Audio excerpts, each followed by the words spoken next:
Listen only mode. Well, hello, the internet.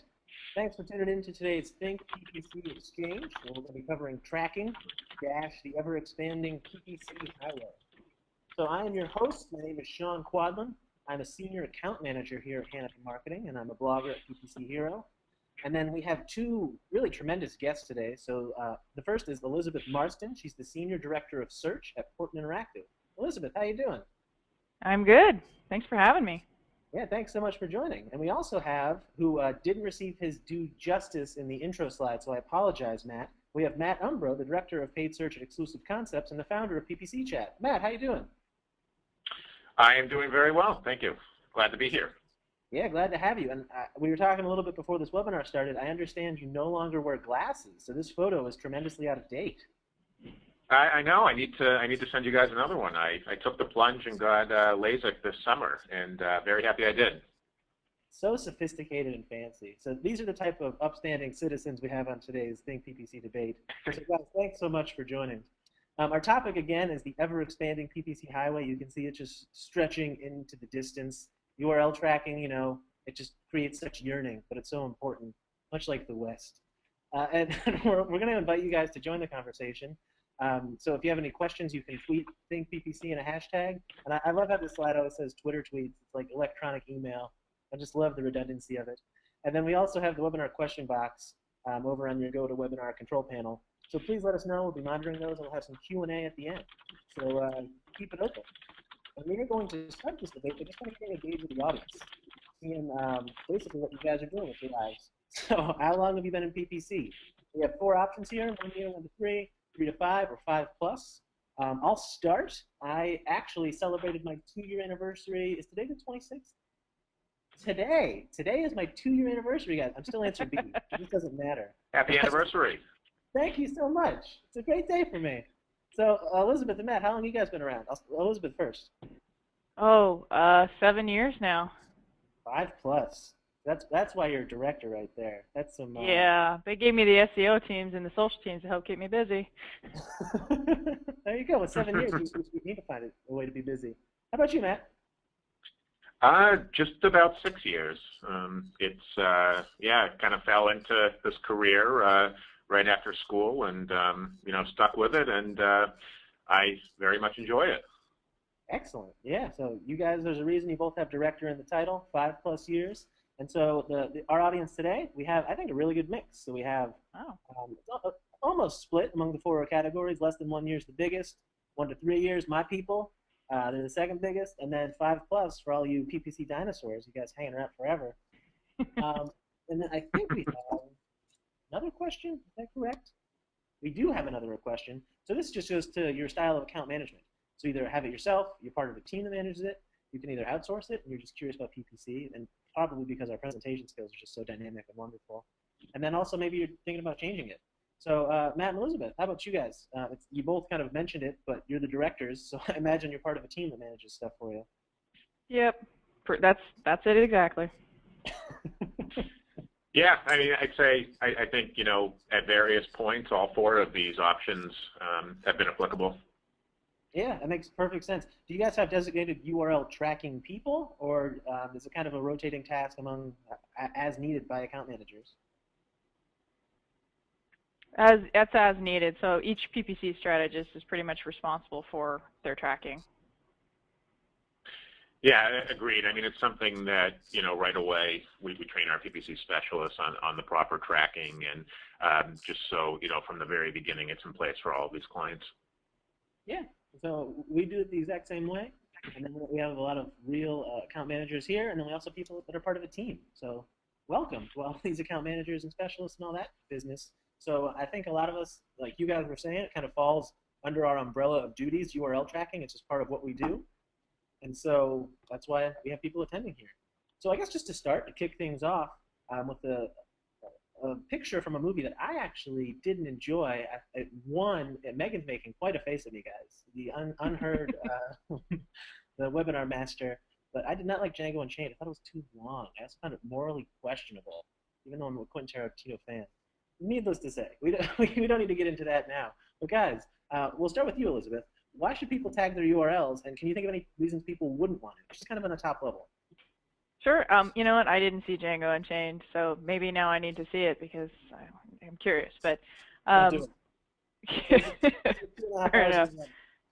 Well, obviously, why you would want to tag your URLs, it's the end-all answer is, don't you need to know what's going on? Just a little bit as far as what's performing and what's not performing. And clients get so picky about their money and where it's going, and it's always good to tell them where it went and what they got for it. Reasons that somebody wouldn't want to tag their URLs, I guess it would depend entirely on what your backend is. Some people have some dinosaur sites that they can't do certain things with, and they've just kind of backed into a corner. Honestly, I don't think there's a reason you wouldn't tag unless you had an auto tagging system somehow that is taking care of it for you, because you got to know what's going on. You just got to do it. Right. And to that point, Elizabeth, I agree 100% with you. There is one instance where one of our clients, we don't tag a specific URL because the way it works is it's a Yahoo store, and we basically it's for remarketing. We've created a link that includes the promo code in it, so users don't have to worry about entering code once they get to the site. So we actually tried tagging that link, but what would happen is it would negate the actual promo being applied. So we couldn't tag it, and we just essentially what it is a Yahoo link that redirects to the site with the promotion already appended. Yeah, and I think that makes perfect sense, Matt. There are going to be rare exceptions, and I'm sure it came to mind. You're like, oh, I have that one client who doesn't tag URLs. But for the most case, everybody's going to want to do it, just like Elizabeth was saying. People can be picky. I love that adjective to describe clients. Oh, they want to track their money, and so picky. I loved it. So great job. And before we move on, Matt, did you have any thoughts on Django Unchained? Yeah, it was a good movie. I actually saw it myself about a month ago.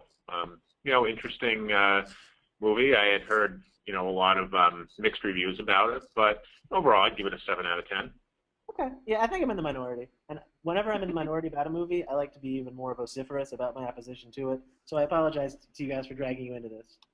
But now we're going to get back into some of the meat of actual URL tracking. So that first point, should people use auto tagging in AdWords? And Matt, we'll go right back to you. Yes, I would say so. I mean, you can tag your links as well within AdWords, and we certainly do. But auto tagging, kind of going back to Elizabeth's point, is it's very easy to go right into Google Analytics and see what the post-click retention data is. And really, with PPC, especially working with e-commerce clients, getting the click is only half the story. It's all about seeing what happens post-click, and if users are converting, and if not, where are they dropping off. Even going as granular as how long is someone staying on the site for a particular keyword, or what's the bounce rate for specific landing pages. That can all be done through auto tagging in AdWords, and we certainly make use of that. And Elizabeth, do you have any, things to add? What are some of the benefits? Matt mentioned some of them, but anything, specifically why people would do it, or if there are any cases where someone would opt out? For sure, what Matt was talking about, you got to get the analytics, getting it into Google Analytics, and now that Google has rolled out pretty much that all of the non-paid search keywords are going to be encrypted. So SEOs are losing their keywords, basically, and that came out this week. So they're going to lean even heavier now on PPC keyword data. So as much as you can get into Google Analytics, automatically, unimpeded, do it. I think the only thing that I've ever heard of an instance-wise for not doing it is if, let's say, you're a major competitor to Google in a particular industry or space, and you just don't want Google having your data. If you have, and you wouldn't even use Google Analytics then, in which case you'd be using something like Omniture, and you wouldn't even need auto-tagging in the same sense. Okay, that makes total sense. And so you mentioned competitors to Google, which is a seamless segue to our next point, Elizabeth. What about some engines that don't have auto-tagging? What are the options out there for advertising? So obviously there's the, the UTM code tagging. You can sit there and, make up your whole long list, and then you guys on PPC Hero, the guide to URL tracking, which is a fantastic guide and goes into value track parameters, which honestly, every time I read that, it makes my head hurt a little bit, spin around, but once you kind of start digging into it, and maybe if you get a little dev help to figure out how to do it, you could totally use the value track parameters, or, you know, Bing Ads offers it's a fair conversion tracking system on their end as well. Okay, Matt, do you have anything to add about other engines non-Google stuff? Yeah, I mean, you know, obviously for Bing Ads, you know, 7Search, those, you know, additional PPC engines, the UTM builder, as Elizabeth mentioned, you know, getting at least the campaign, medium, and source, and, you know, additional details if you want in there. You know, we were also talking about this before the call, but even tagging your links, even if they're not necessarily paid search efforts, from social channels, certainly, you know, there's the ability there, but you know, tagging all your efforts coming from these other channels, because ultimately, you know, we'll be able to look into the multi-channel funnel reports and see, you know, if maybe a click from Twitter, maybe someone recognized your brand name and then typed that in again later, and ultimately ended up converting. So it's just more insight. So, you know, basically that Google Analytics URL builder, for all of the paid engines, but also, you know, the social channels, and even if, you know, you're writing a blog post for another site and they can include a link with the parameters on any outgoing links. But yeah, I mean, definitely, again, making sure all these links are tagged, even if you have to go in manually and do it, is definitely beneficial. Yeah, absolutely. And then, Elizabeth, thank you so much for being nice about our guide to URL tracking. I should mention that there's a new tool that came out probably 3 months ago, and it's posted in the comments there. I forgot the name of it right now. Visible? What was it? Yes, exactly. Visible. Yeah, I got to do a demo with those guys. It's pretty slick, and it's free. So, I mean, there's no reason why you wouldn't give it a shot. Yeah, so it basically auto tags your Bing URLs. It's nothing like what a URL builder wouldn't do. So if you already have a URL builder, just keep using that. But for people that haven't tracked Bing Ads up to now, Visible. Thank you, Elizabeth. You totally have my back there. And so some of the, in addition to just tracking for analytics' sake, there's a lot of times that people track with third-party sources. Do you have any that you would recommend, or any experience with anything that you would use, I guess, URL tagging with? Let's start with Elizabeth. So yeah, Visible, I have actually demoed that. That was pretty cool. It's free. You go in, you put your, I mean, I was impressed with how the tool walked through everything. I recommend anybody giving it a shot. And then today, actually on the Facebook PPC blog, somebody posted a JavaScript tool that they wrote for multi-URL campaign parameters for Facebook advertising. So if you wanted to tag a whole bunch of Facebook ads, you can paste in a bunch of links here and hit go. Wow, that's very cool. Is there anything that is equally cool, Matt, that you can kind of match the ante that she just set for you? You know, not anything kind of as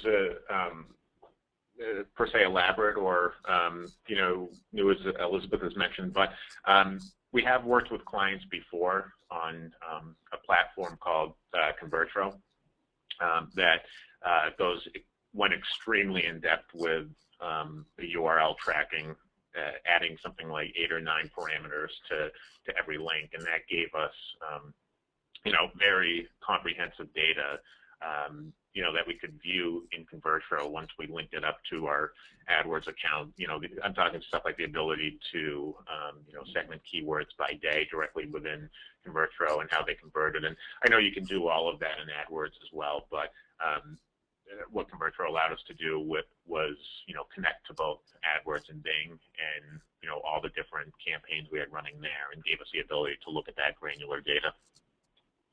Cool. Is that a subscription? I'm just curious. Sorry. It is. Yep.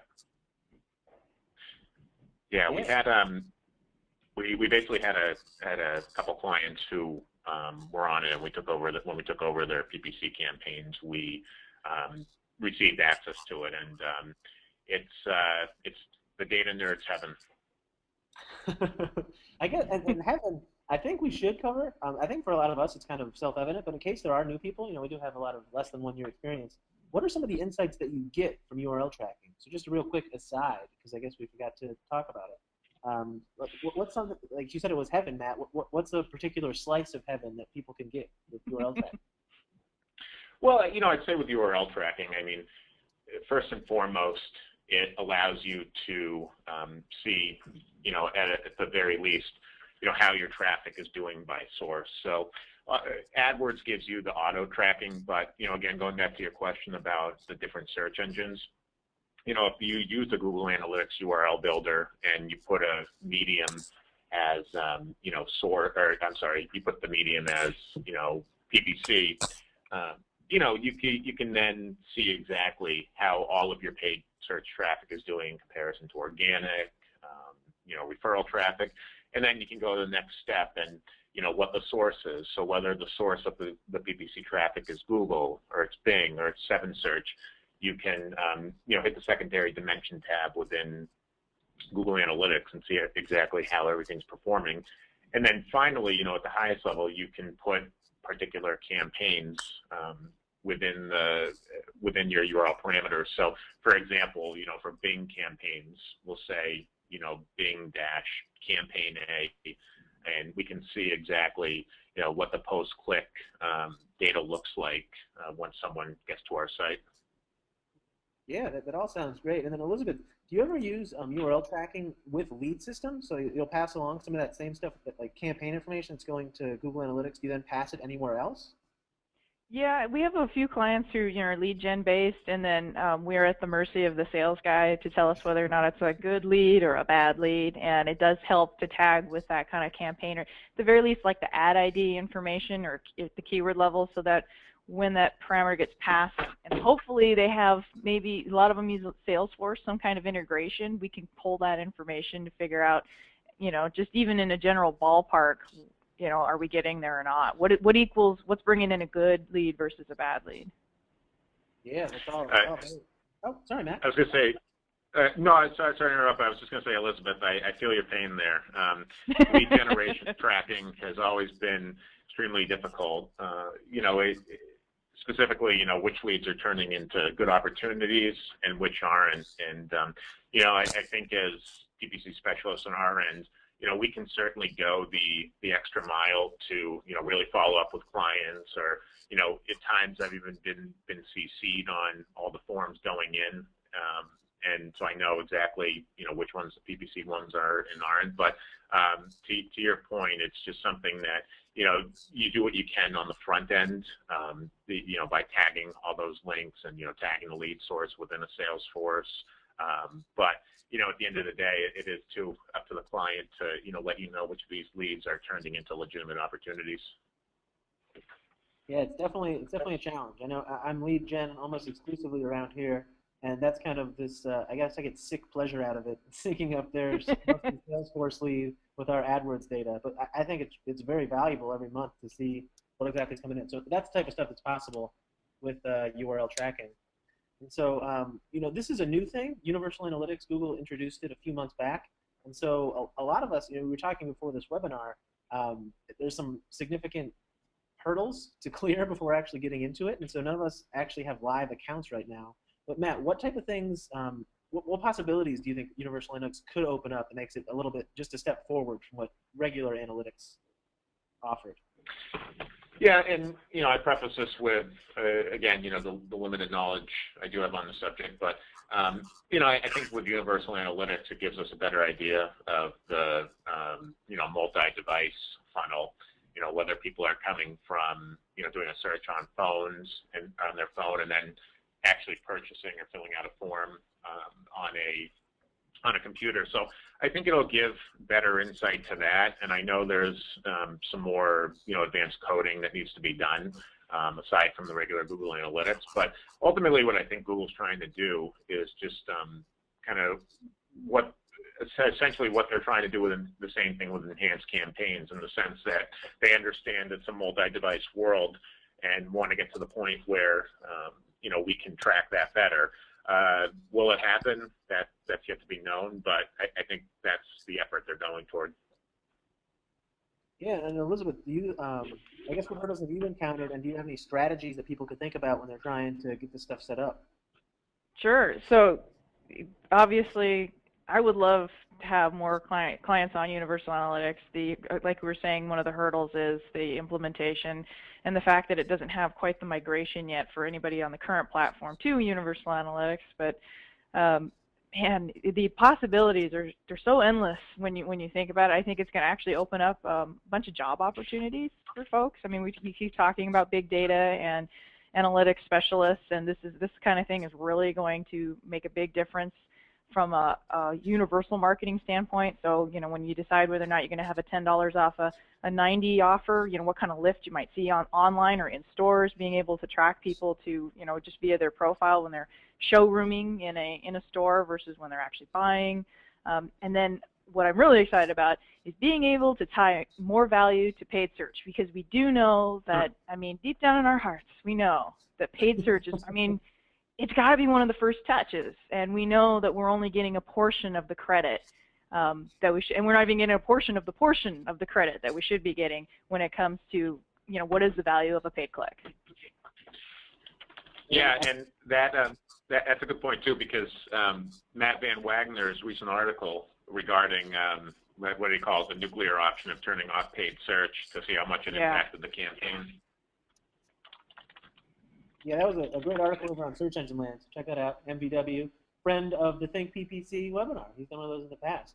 So I think when we're talking about analytics and how exciting that is for all of us PPC people, for Universal Analytics to be even more exciting, I don't even know how our brains will comprehend it once we get over all those bumps to actually start. We'll have to get more interns. Intern free for all. All right, and then so I guess Elizabeth, we'll go back to you. You talked about a little bit when we were talking about our URL guide over on PPC Hero, but you mentioned some of the parameters that you pass. And so what do you think are parameters people really should be passing? What are some parameters that you pass and you feel like a lot of people don't? Just what should people be using? So the basics are up there. So I mean, it depends entirely also if you're using auto tagging in conjunction with it. So obviously you want to get your source and your medium in there.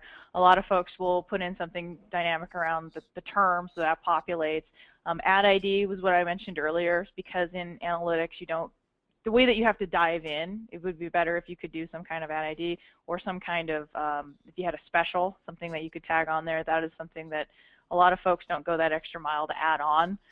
That I think they should. And the other thing that I see often is people interchange CPC and PPC and paid search, and really they should probably just stick with the one when it goes to campaign medium. That's the #1 thing I see over and over again that folks don't like to standardize for some reason. Yeah, and capitalization too. Sometimes, you know, like you'll have 6 different things for Bing PPC traffic because there's all caps Bing, there's lowercase Bing, capital B Bing. Like, it's all over the place and it's all different. I still see MSN. Oh, wow. Yeah. There's a so they come in, you know, a new client comes in and you're like, that's not a thing anymore. We're going to have to take care of that. How about you, Matt? Are there any parameters that don't receive as much love and attention as they should? So, you know, I agree with Elizabeth here.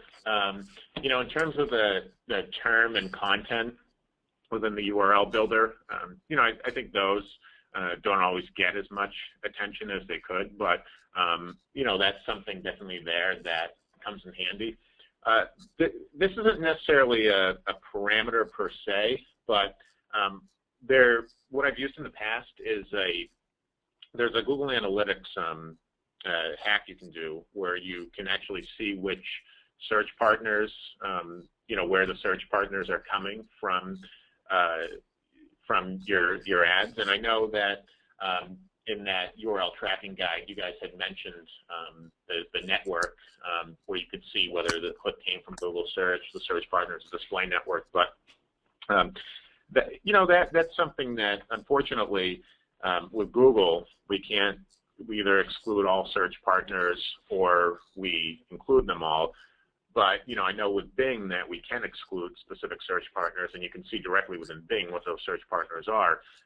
However, knowing, you know, where the specific search partners are coming from, I do think is valuable information that, you know, along with adding the parameter of the network to the URL, but also, being able to see in Google Analytics what these search partners are, so at least you have an idea, even if you can't necessarily do anything about it. That's awesome. So forgive me if I missed it, but what is the actual name of that search partner parameter? That's a really good tip. Well, the search partner parameter that you guys list here as the value track parameter is the network one. Okay. The Google Analytics hack, though, you know what? Let me find that out for you guys, and maybe we can send it as a follow-up to the audience or something. Yeah, we post all this on PPC Hero, and that hack I actually have not heard of before, so that sounds dynamite, Matt, and we'll post it on the recap. We post the slides, we post the recording, and then now we're going to post this dynamite hack that, Matt, you just mentioned. That's all very cool stuff. And then yeah, I was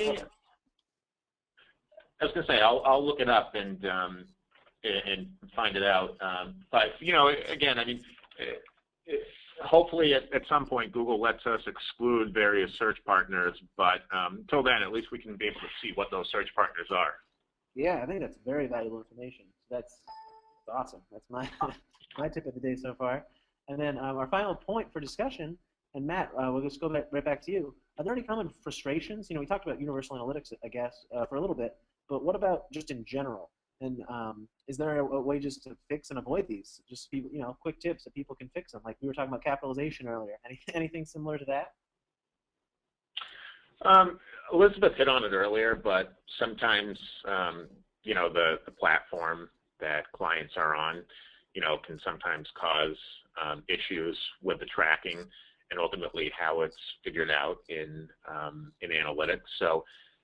That's something there. I mean, I think, if you have multiple people adding tracking code to various sites, or to various sources, not just PPC, you always have there's always an opportunity there where, you get these instances of, mismatches and so forth. So, I think those are probably the big ones, but it's just a matter of, making sure everyone on the team has a unified method of doing these things, and just reviewing the data to make sure that it's being implemented the right way. Yeah, all very well said. How about you, Elizabeth? Is there anything that, aside from the capitalization we were just talking about, any foibles or anything that you see? Usually it's a person more than anything else. Like, developers, we love them, but really you need a bottle of scotch and you need to go over and tell them that they're pretty, and then they might listen to you and get that tracking code in on for you, like updating a Google Analytics code. It could be AdWords conversion tracking. Just getting that one in sometimes is a pain in the rear, even though it should be pretty straightforward. Oftentimes we have clients that do some awesome things, like they'll have iframes that strip out things or are completely invisible. And actually we ran into one with a client the other day. The PLA data just dropped off the face of the earth. Like, we could see clicks, but then the visits was about 5% of what it should have been in comparison to the clicks. Like, the ratio was all off. We figured out it was a 301 redirect. So it was something server side on their site that was, it was completely ripping out the GCLID tag. So that's a thing to look out for. You just brought this up, and I just have, I guess, a question I'm curious about. Do you guys call it a GCLID or a GCLID? I just heard your preference, Elizabeth. What about you, Matt? Same thing, the GCLID. Okay, you go with GCLID. Because it's point of preference. I'm just curious, to each his own in this wonderful world of PPC. And then, Elizabeth, you mentioned some developer stories. I'm curious, do you have a particular horror story of you tried to get something very simple implemented and it took far too long? Anything that you would like to share and, I guess, have group therapy with us right now? Oh my goodness. Let's see. We've got to protect it, change the names to protect the innocent kind of thing. But I mean, we have one client whose site's entirely secure. It's an HTTPS. Trying to get them to do anything, to add anything is, usually what it is more than anything else is the queue that you have to wait in and wait and wait, because whatever it is that you've asked for is not a priority. Without going into too many details, that's usually how it is more than anything else. We did finally get a client to fix something that we've been asking for about a year, but it involved pointing out some porn connections, and you know what? That is actually the key to it. If you want to get them to move on something, find a connection to porn, and they'll get right on it. That's great. How about you, Matt? Anything that you would like to share with the group just to feel better about life? Yeah. At various points we've had lead gen clients that, they only have one form on their site, and the URL, or once someone fills out the form, it essentially redirects back to the same URL. And I'm sure we've all had this issue where there's no URL to put there's no thank you page URL to put a code on. So in certain cases like that, it's taken some more development work to get the code on the page. And as Elizabeth mentioned too, sometimes it's not just the URL not going to a thank you page, but an iframe popping up. So trying to get the conversion code onto there. But in instances like that, my first option is always to create new landing pages with separate thank you page URLs. Yeah, I think that's a very fair point. And so I appreciate you guys being so open with us. And I don't want to do this just to, kind of woe is us, but I also want to let the audience know that URL tracking at times can be a struggle, but if you, stick with it and fight through it, like Matt said earlier, it can be heaven.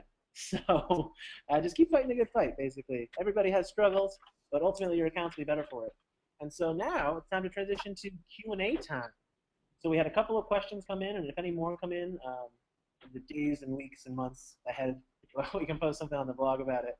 But the first one, I think, is back to something that you mentioned. It's about the change this week. So the question is, an analytics source Google going to get not provided for all organic and referral keywords? You mentioned that some stuff's going to be encrypted, so I guess could you recap what's going on with that? Sorry, I didn't catch the very beginning of that question. Yeah, so is analytics, is source Google going to get not provided? That terrible parentheses not provided for all organic and referral keywords. Is it going to? Yes. So, yeah, for the most part. They've quietly implemented a block on some of the organic searches, so it's like the individual search term used by visitors coming from organic search. It's not 100% blocked yet, but it's really moving up. If you watch the not provided data in Google Analytics, people are now hitting around the 70% mark. And in fact, some of our clients have already been seeing that, especially for whatever reason on the branded terms. Often it's just because they're signed in. They knew exactly where they were going to, they were going direct in a sense. They were searching for that brand and they get there and then it's just all gone. One of the things that they're saying, a reason why, is the security issue. And actually we just have I think important, as of yesterday, we have a blog post on our account on that also links to Danny Sullivan's blog post on the active moving towards 100% of encrypted search results. And it's unfortunate, but for the PPC folks around here, we just went, oh, well, that's some job security. Yeah, it's funny. I heard a huge groan from our SEO team once that update went live. Yeah, and we had some people, some attendees on the webinar said they're seeing 80% of their data go away. So it's a bummer. And so I guess bummer for some people, like Elizabeth. Well, the nice thing is too, what it is. There is the other side to it, which it is going to. Let's face it, people game the organic system for Google constantly. The internet was born, and keyword spam was born, link spam was born, and now they're in a sense, Google is forcing your hand to ignore those two metrics and produce good content that people want to read. You're going to have to make the internet for people. They have that now, apparently. So maybe it'll help put a stop to some of the link spam and keyword stuffing that's been going on. Yeah, all very well said. And so our next question is just, are you guys using Tag Manager yet? And how's it going for you? So we'll start with Matt, and then Elizabeth, if you have stuff to say, please feel free. Yeah, I mean, I've used it on a couple accounts. Obviously the benefit of it is just, being able to implement the codes easily and seeing what, just making sure all codes are in place. Again, used it on a couple of clients. I'm not a heavy user for it, but I definitely have used it, and it is valuable. Okay. Elizabeth, do you have any, words of wisdom about Tag Manager? I loves me some Tag Manager. It's the nice. I mean, just like what Matt was talking about. The nicest thing about it is it puts you in control. In particular, if you're trying to do remarketing, it puts those tags in your hands, and so you don't have to wait for the dev team to do a site push, which they've scheduled once every 3 months or whatever update to get those tags launched. You can just go in and do it yourself, and all those cool ideas that you have in your head, you can, with remarketing, you can just go ahead and execute. I love the one that. Oh, you go. Sorry, go ahead, Sean. No, you go. You go first. Sorry. Oh, no, I was just going to say the one item I'm kind of unsure of at this point is just the dynamic remarketing implementation. I haven't tried using Tag Manager for dynamic remarketing, so that's something that I need to investigate a little further. That's a very fair point. And, yeah. So thank you for pointing that out, Matt. And I did want to mention that I love the idea of in a post-apocalyptic future that Elizabeth is leading the PPC managers in a war against the developers. You have such simmering resentment already going on. It's really tremendous. So that's great. Some clients, we have good ones. They get it. They're on it and they do it. But it ends up being such a low priority. And I'm not sure if do I just need to show them the pile of money that comes in from paid search or what? It's all. I was going to say it can be like if we have any Breaking Bad fans in the audience, it could be like that scene earlier this year where Walt and Skyler stand in front of all their money, showing how much there really is. That could be you. That could be you, Elizabeth. And then I guess we'll go with. I think we have a couple more questions. We'll see if we can get these in. So here's one. Because AdWords is now pulling goals through from Google Analytics, is inserting AdWords conversion tracking on conversion page still necessary? And if so, will having both still cause any duplication? Yeah, for that one, that's a really good question. We generally don't import the goals into AdWords just because our AdWords conversion tracking codes, we tend to dynamically fill the revenue value. So essentially, we're tracking the conversions, revenue, clicks, all that directly within the AdWords interface. So what happens is when we do import the goals from Google Analytics, if e-commerce tracking is set up, then we essentially get two different revenue numbers, essentially double counting the revenue and conversions. And we've actually had instances where we've done account audits and unfortunately had to tell clients that the conversions and revenue were being double counted. So generally we don't. There are instances where if you want to get the on-click event tracking from Google Analytics as goal or as conversions and AdWords, that's definitely something that can be done. But at a higher level with general form fills and purchases, we pretty much stick with just the AdWords conversions. Okay, it's all very well said. I think it's some good points. Elizabeth, do you have anything to add about that? No, Matt hit it right on the head there. I mean, the number one danger is the double counting, and I like to keep AdWords pretty clean. For AdWords tracking, it's that firing on the thank you page as close as we can get. Is it that revenue? Is it that sale? Is it that lead form submit?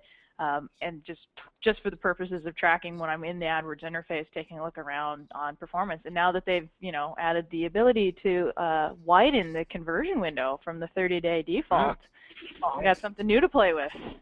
Yeah, very fun. That's an excellent point.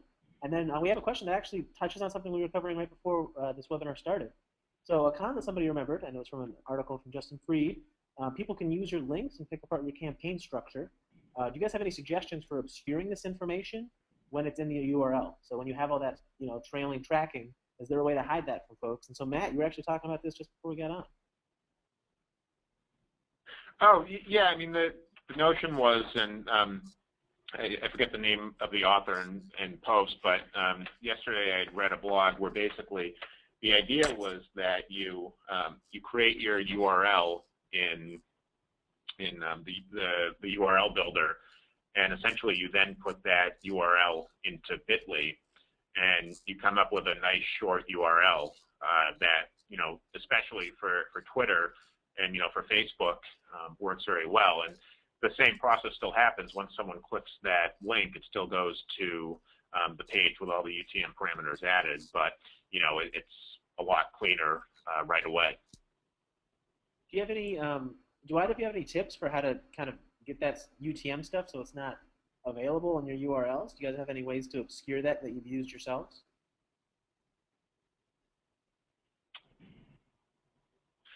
Not off the top of my head. Yeah, I'm wondering if there's the potentially do a 301 redirect where, you have those specific parameters, and then, it'll then redirect to the correct page. But that's just kind of brainstorming right there. Yeah, and we also have in the past, we've just had campaign codes. So whenever we create a new campaign, we would just give it a number, and so all of our targeting would have the URL would be a number. So it's basically like a VLOOK we have to do at the beginning, and then a VLOOKUP we have to do at the end. So it would just be kind of a way to kind of obscure that data. That is a fair point. That people can, kind of showing people your hand just the tiniest bit. And then we had a couple. Oh, sorry, Matt, you go. I was going to say, I believe it was Amanda who had written a post about that, essentially spying on the competition based upon their their URL structure. And then I know at Hero Conference she had given that presentation on, essentially looking at the client source code to see what they were doing for remarketing. So, like you said, sometimes you want to keep things close to the vest because the experienced PPC professional, may have the ability to look at that data. Yeah, excellent. So it's all, there are smart people all over, and so who knows that one of the smart people will be going in. And so we're going to finish. Thank you guys so much for answering those questions. Really appreciate it. We have another quick poll. And so, Hannah in marketing, would you like help with PPC accounts and management? And if so, we have a few different options for you guys. Audits, Matt was mentioning audits a little bit ago, retainer, PPC management, and then a solutions blueprint. So that's people just, thinking about what some of the options are. So Matt and Elizabeth, we really appreciate you guys taking the time. I think this was a great talk. I could talk about URL tracking and anything else for a lot longer than these short 45 minutes. So I definitely appreciate the time, guys. Thank you so much. Yeah, thanks for having us. This is fun. Yeah, so, ditto. Thank you. Yeah, we started our new little hashtag, which is ThinkPPC. It's nowhere near what PPC chat is, so we have the founder in the house. But it's a modest hashtag. The community makes the hashtag popular, so I thank everyone for that. Yeah, so very well said. So modest. We love it. All right, so thank you guys so much, and have a great rest of your day. We really appreciate you listening to us. Okay, thanks, Sean.